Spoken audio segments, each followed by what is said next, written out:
कहानियों की रोचक श्रृंखला में आपका स्वागत है। लीजिए आज सुनते हैं महान कहानीकार मुंशी प्रेमचंद जी की विश्व विख्यात कहानी जिसका नाम है कायर। तो लीजिए प्रारंभ करते हैं कहानी। युवक का नाम केशव था, युवती का नाम प्रेमा। दोनों एक ही कॉलेज के और एक ही क्लास के विद्यार्थी थे। केशव नए विचारों का युवक था, जात पात के संबंधों का विरोधी।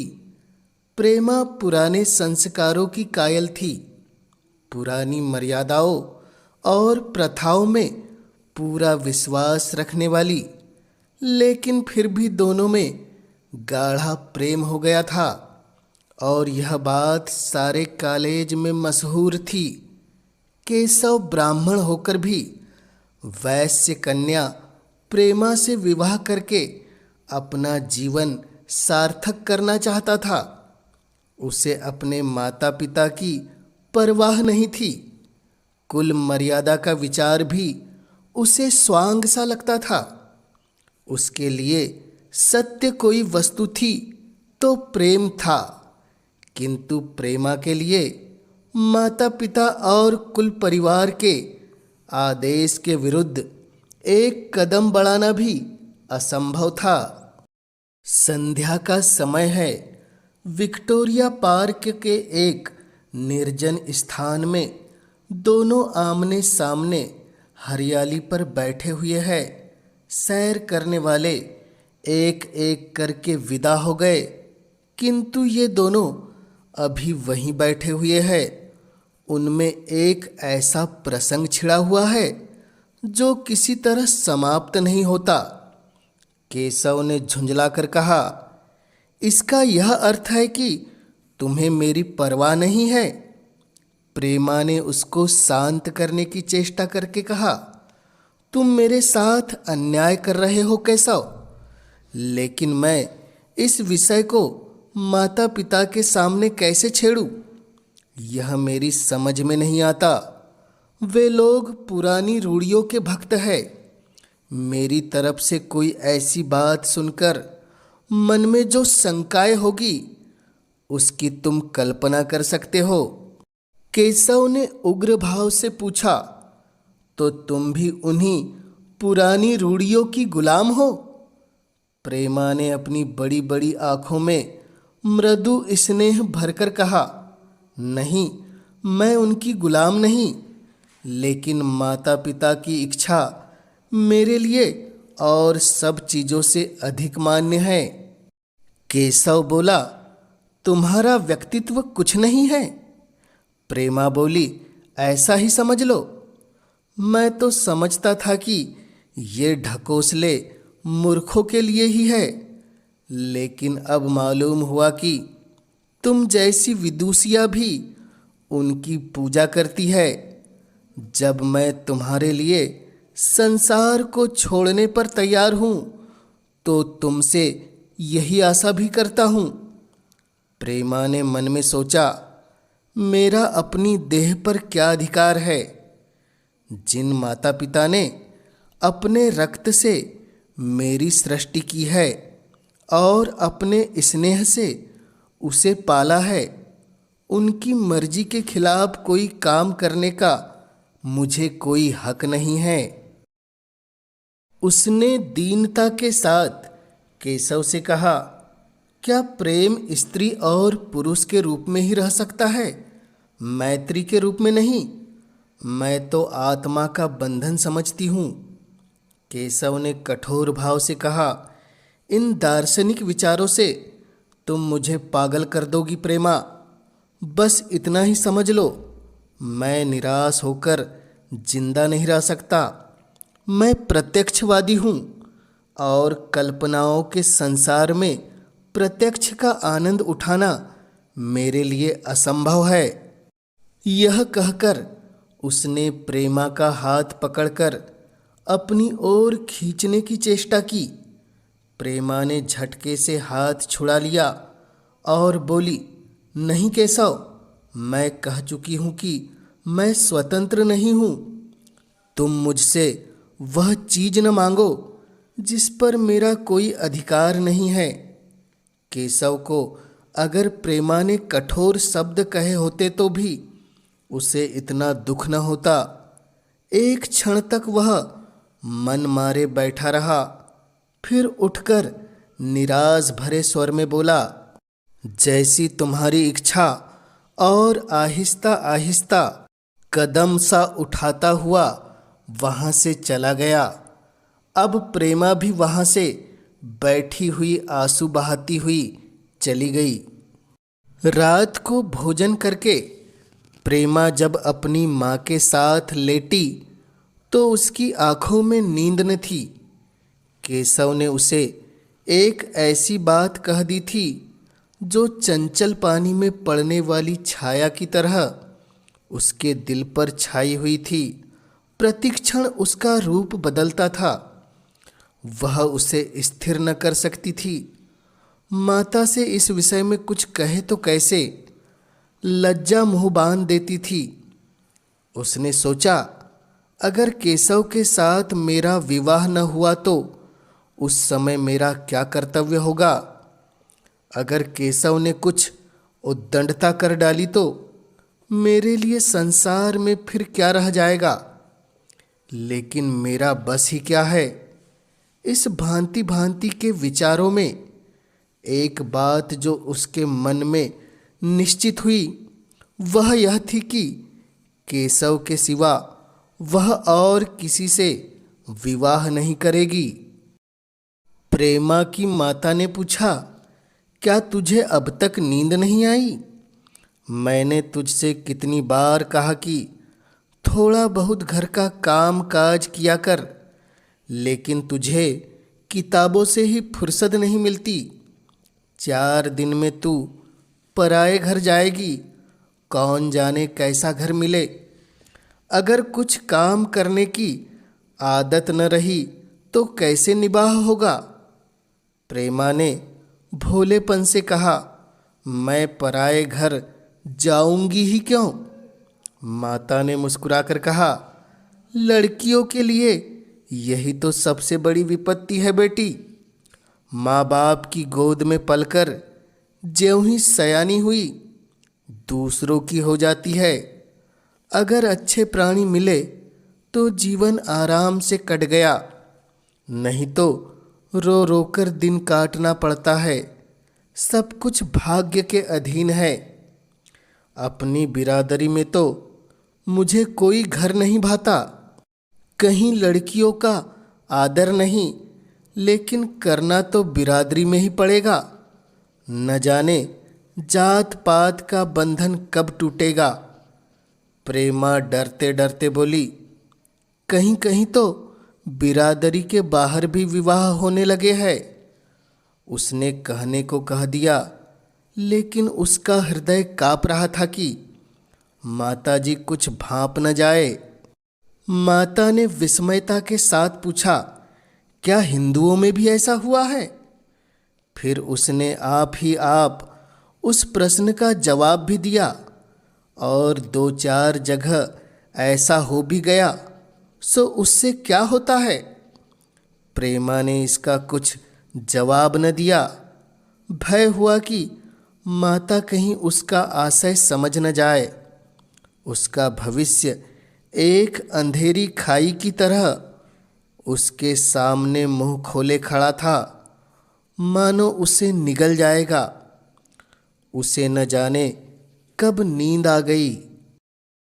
प्रातःकाल प्रेमा सोकर उठी तो उसके मन में एक विचित्र साहस का उदय हो गया। सभी महत्वपूर्ण फैसले हम आकस्मिक रूप से कर लिया करते हैं, मानो कोई दैवी शक्ति हमें उसकी ओर खींच ले जाती है। वही हालत प्रेमा की थी। कल तक वह माता पिता के निर्णय को मान्य समझती थी, पर संकट को सामने देखकर उसमें उस वायु की हिम्मत पैदा हो गई थी जिसके सामने कोई पर्वत आ गया हो। वही मंद वायु प्रगल वेग से पर्वत के मस्तक पर चढ़ जाती है और उसे कुचलती हुई दूसरी तरफ जा पहुंचती है। प्रेमा मन में सोच रही थी, माना यह देह माता पिता की है, किंतु आत्मा तो मेरी है। मेरी आत्मा को जो कुछ भुगतना पड़ेगा वह इसी देह से तो भुगतना पड़ेगा। अब वह इस विषय में संकोच करना अनुचित ही नहीं, घातक समझ रही थी। अपने जीवन को क्यों एक झूठे सम्मान पर बलिदान करे। उसने सोचा, विवाह का आधार अगर प्रेम न हो तो वह देह का विक्रय है। आत्मसमर्पण क्या बिना प्रेम के भी हो सकता है? इस कल्पना ही से न जाने किस अपरिचित युवक से उसका विवाह हो जाएगा। उसका हृदय विद्रोह कर उठा। वह अभी नाश्ता करके कुछ पढ़ने जा रही थी कि उसके पिता ने प्यार से पुकारा, मैं कल तुम्हारे प्रिंसिपल के पास गया था, वे तुम्हारी बड़ी तारीफ कर रहे थे। प्रेमा ने सरल भाव से कहा, आप तो यूं ही कहा करते हैं। नहीं, सच में।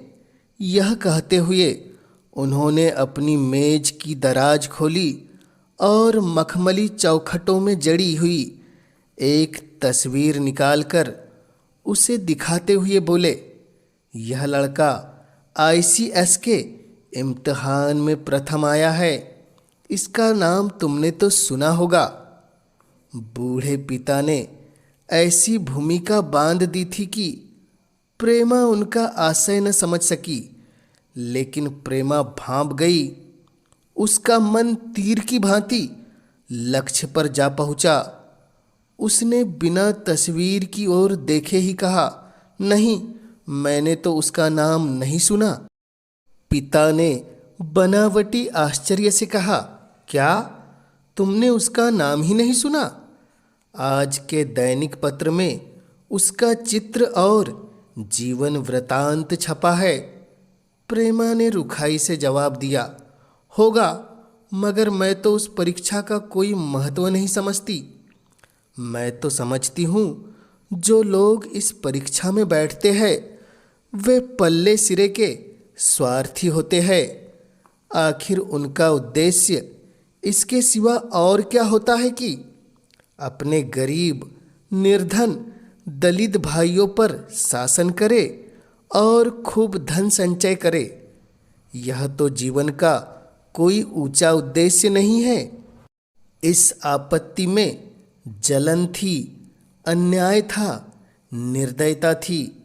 पिताजी ने समझा था प्रेमा यह बखान सुनकर लट्टू हो जाएगी। यह जवाब सुनकर तीखे स्वर में बोले, तू तो ऐसे बातें कर रही है जैसे तेरे लिए धन और अधिकार का कोई मूल्य ही नहीं। प्रेमा ने ढिठाई से कहा, हाँ, मैं तो इसका मूल्य नहीं समझती। मैं तो आदमी में त्याग देखती हूँ। मैं ऐसे युवकों को जानती हूँ जिन्हें यह पद जबरदस्ती भी दिया जाए तो स्वीकार नहीं करेंगे। पिता ने उपहास के ढंग से कहा, यह तो आज मैंने नई बात सुनी। मैं तो देखता हूँ कि छोटी छोटी नौकरियों के लिए लोग मारे मारे फिरते हैं। मैं जरा उस लड़के की सूरत देखना चाहूँगा जिसमें इतना त्याग हो। मैं तो उसकी पूजा करूँगा। शायद किसी दूसरे अवसर पर ये शब्द सुनकर प्रेमा लज्जा से सिर झुका लेती, पर इस समय उसकी दशा उस सिपाही के जैसी थी जिसके पीछे गहरी खाई हो। आगे बढ़ने के सिवा उसके लिए और कोई मार्ग न था। अपने आवेश को संयम से दबाती हुई, आंखों में विद्रोह भरे, वह अपने कमरे में गई और केशव के कई चित्रों में से वह एक चित्र चुनकर लाई जो उसकी निगाह में सबसे खराब था और पिता के सामने रख दिया। बूढ़े पिताजी ने चित्र को उपेक्षा के भाव से देखना चाहा, लेकिन पहली दृष्टि में ही उसने उन्हें आकर्षित कर लिया। ऊंचा कद था और दुर्बल होने पर भी उसका गठन स्वास्थ्य और संयम का परिचय दे रहा था। मुख पर प्रतिभा का तेज न था, पर विचारशीलता का कुछ ऐसा प्रतिबिंब था जो उसके मन में विश्वास पैदा करता था। उन्होंने उस चित्र की ओर देखते हुए पूछा, यह किसका चित्र है? प्रेमा ने संकोच से सिर झुकाकर कहा, यह मेरी ही क्लास में पढ़ते हैं, अपनी ही बिरादरी के हैं। पिता के मुख से यह सवाल सुनकर प्रेमा की मुख मुद्रा धूमिल हो गई। इसी प्रश्न के उत्तर पर उसकी किस्मत का फैसला हो जाएगा। उसके मन में पछतावा हुआ कि व्यर्थ में इस चित्र को यहाँ लाई। उसमें एक क्षण के लिए जो दृढ़ता आई थी, वह इस पैने प्रश्न के सामने कातर हो उठी। दबी हुई आवाज में बोली, जी नहीं, वह ब्राह्मण है।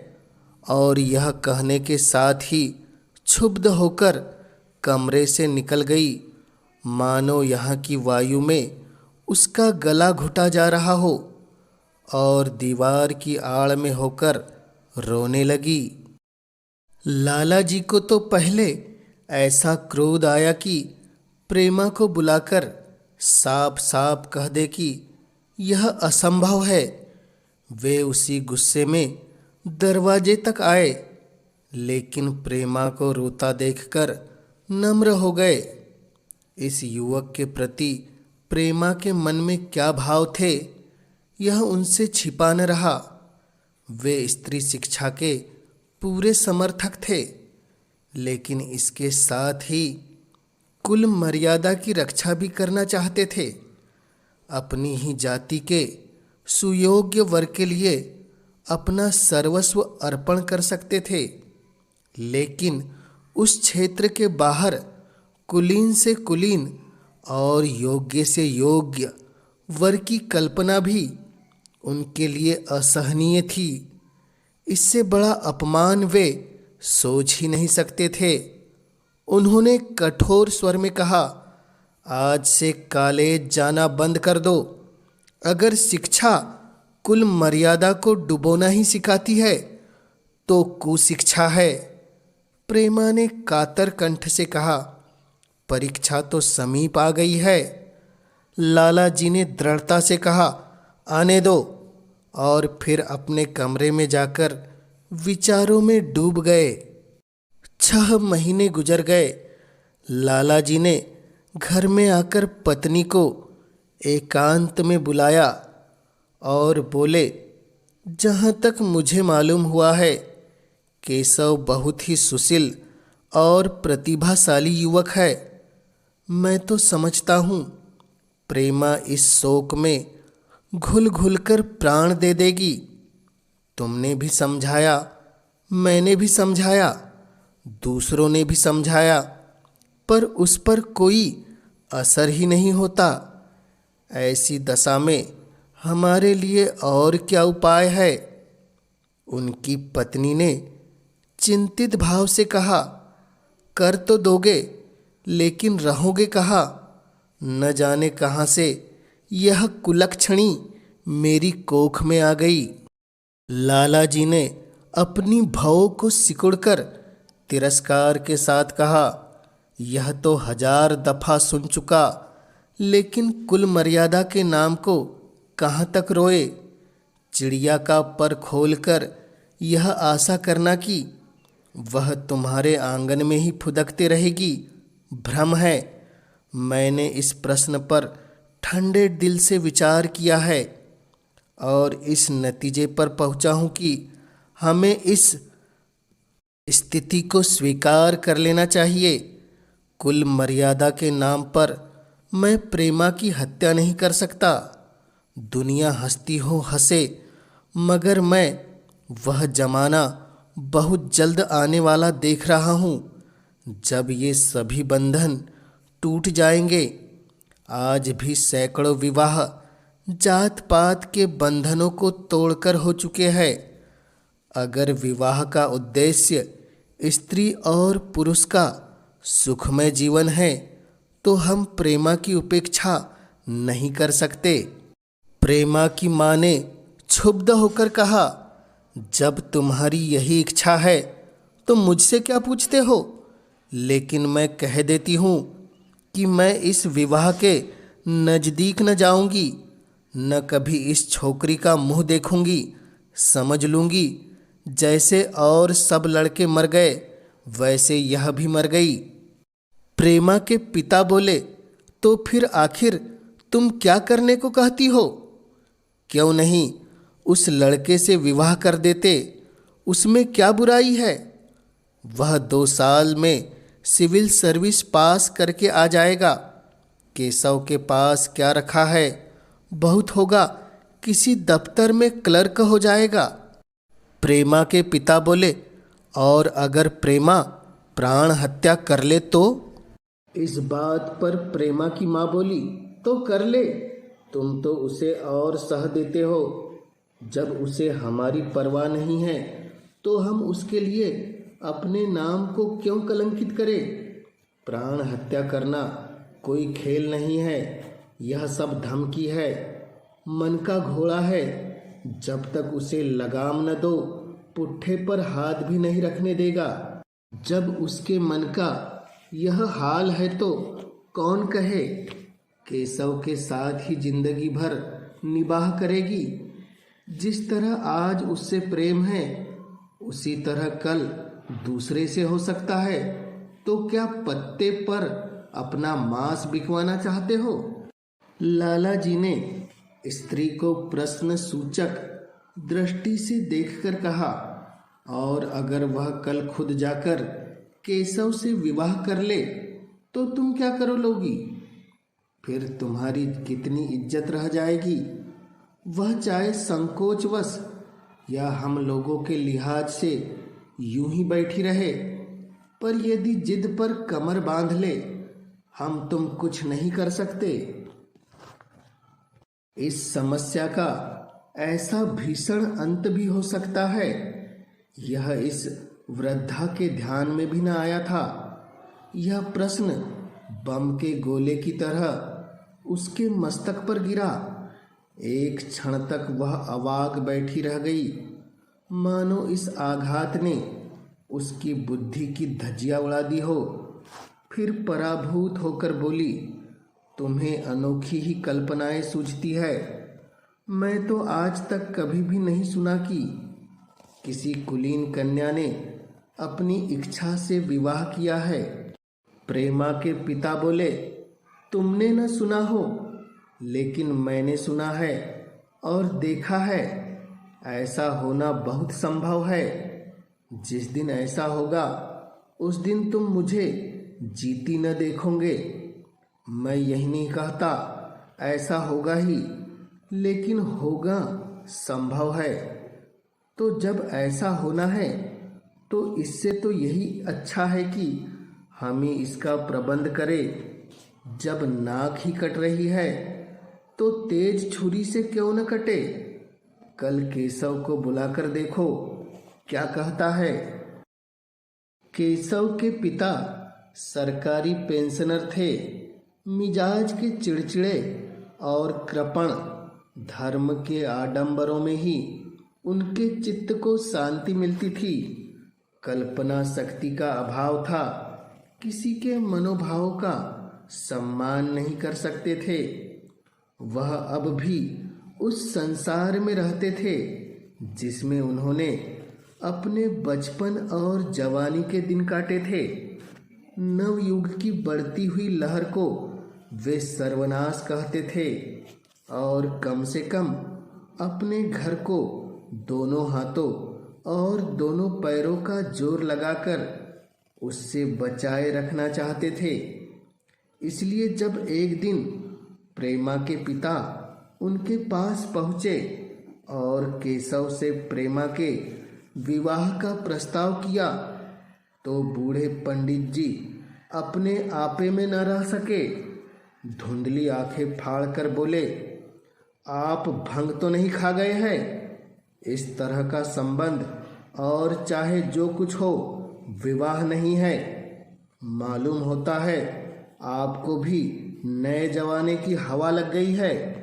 बूढ़े बाबूजी ने नम्रता से कहा, मैं खुद ऐसा संबंध पसंद नहीं करता। इस विषय पर मेरे भी वही विचार है जो आपके, पर बात ऐसी आ पड़ी है कि मुझे विवश होकर आपकी सेवा में आना पड़ा। आजकल के लड़के और लड़कियां कितने स्वेच्छावारी हो गए हैं, यह तो आप जानते ही हैं। हम बूढ़े लोगों के लिए अब अपने सिद्धांतों की रक्षा करना कठिन हो गया है। मुझे भय है कि कहीं ये दोनों निराश होकर अपनी जान पर न खेल जाए। बूढ़े पंडित जी जमीन पर पांव पटकते हुए गरज उठे, आप क्या कहते हैं साहब? आपको शर्म नहीं आती? हम ब्राह्मण हैं और ब्राह्मणों में भी कुलीन। ब्राह्मण कितने ही पतित हो गए हो, इतने मर्यादा शून्य नहीं हुए हैं कि बनिए बकवालों की लड़की से विवाह करते फिरे। जिस दिन कुलीन ब्राह्मणों में लड़कियां नहीं रहेगी, उस दिन समस्या उपस्थित हो सकती है। मैं कहता हूं आपको, मुझसे यह बात करने का साहस कैसे हुआ? बूढ़े बाबूजी जितना ही दबते थे उतना ही पंडित जी बिगड़ते थे। यहाँ तक कि लाला जी अपना अपमान ज्यादा न सह सके और अपनी तकदीर को कोसते हुए चले गए। उसी वक्त केशव कॉलेज से आया। पंडित जी ने तुरंत उसे बुलाकर कठोर कंठ से कहा, मैंने सुना है तुमने किसी बनिए की लड़की से अपना विवाह निश्चित कर लिया है। यह खबर कहाँ तक सही है? केशव ने अनजान बनकर पूछा, आपसे किसने कहा? किसी ने कहा। मैं पूछता हूँ, यह बात ठीक है या नहीं? अगर ठीक है और तुमने अपनी मर्यादा को डुबोना निश्चित कर लिया है, तो तुम्हारे लिए हमारे घर में कोई स्थान नहीं। तुम्हें मेरी कमाई का एक धेला भी नहीं मिलेगा। मेरे पास जो कुछ है वह मेरी अपनी कमाई का है। मुझे अख्तियार है कि मैं उसे जी चाहे जिसे भी दूं। तुम यह अनीति करके मेरे घर में कदम नहीं रख सकते। केशव पिता के स्वभाव से परिचित था। प्रेमा से उसे प्रेम था।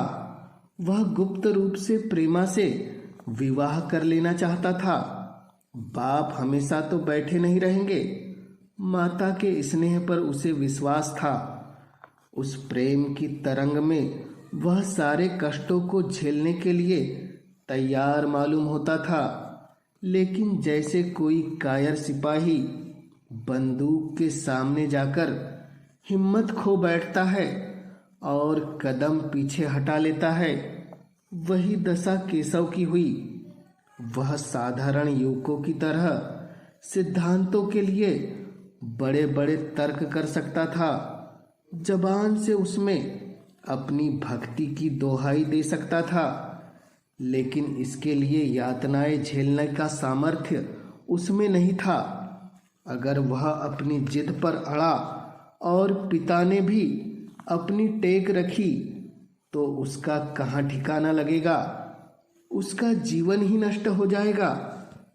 उसने दबी जबान से कहा, जिसने आपसे यह कहा है बिल्कुल झूठ कहा है। पंडित जी ने तीव्र नेत्रों से देखकर कहा, तो यह खबर बिल्कुल गलत है? जी हाँ, बिल्कुल गलत। तो तुम आज ही इसी वक्त उस बनिए को खत लिख दो और याद रखो कि अगर इस तरह की चर्चा फिर उठी तो मैं तुम्हारा सबसे बड़ा शत्रु हो जाऊंगा। बस जाओ। केशव और कुछ नहीं कह सका। वह यहाँ से चला तो ऐसा मालूम होता था कि उसके पैरों में दम ही नहीं है। दूसरे दिन प्रेमा ने केशव के नाम यह पत्र लिखा। प्रिय केशव, तुम्हारे पूज्य पिताजी ने लाला जी के साथ जो अशिष्ट और अपमानजनक व्यवहार किया है, उसका हाल सुनकर मेरे मन में बड़ी शंका उत्पन्न हो रही है। शायद उन्होंने तुम्हें भी डांट फटकार लगाई होगी।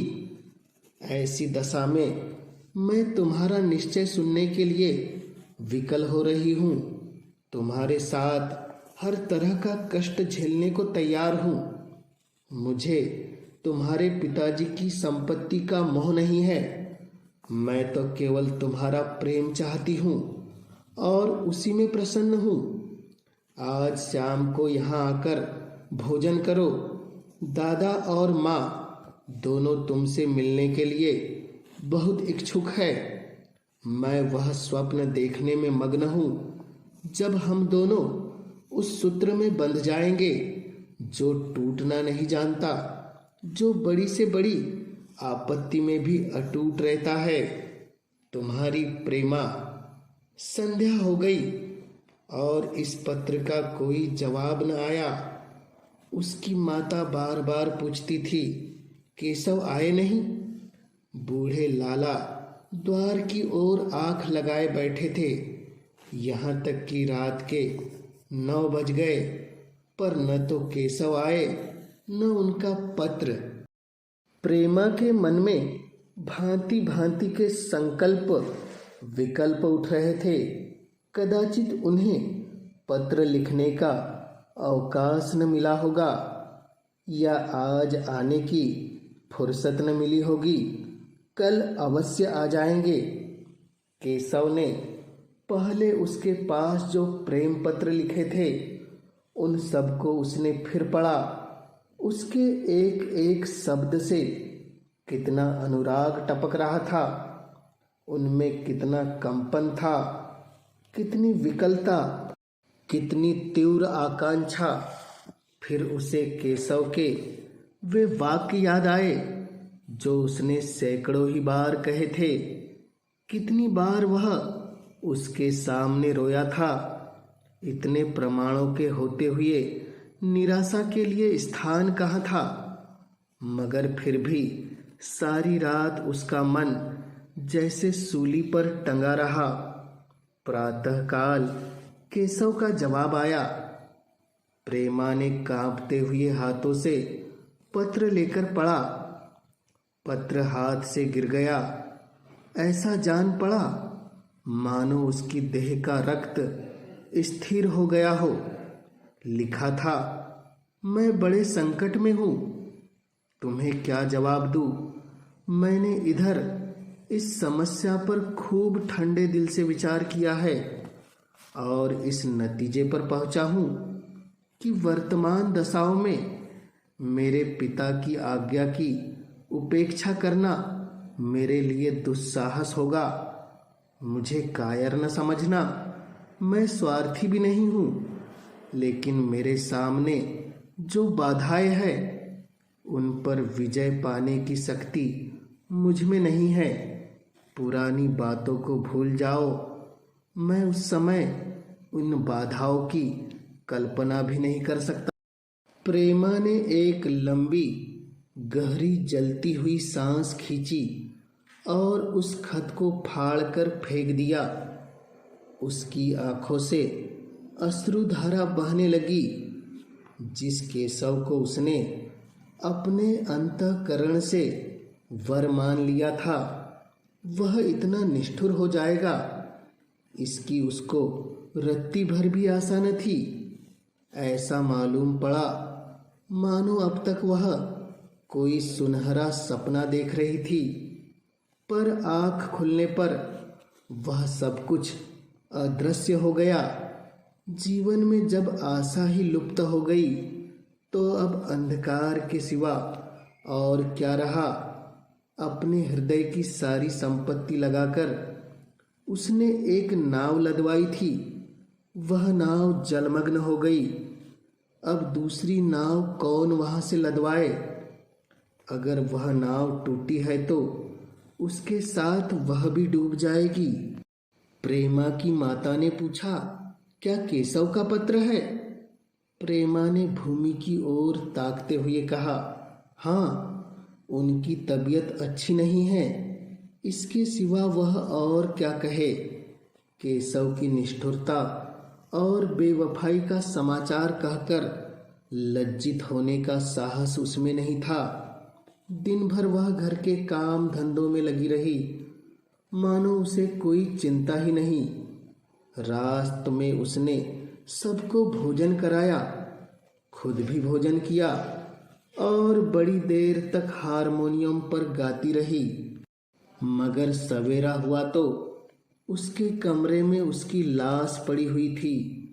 प्रभात की सुनहरी किरणें उसके पीले मुख को जीवन की आभा प्रदान कर रही थी, जीवन की आभा प्रदान कर रही थी।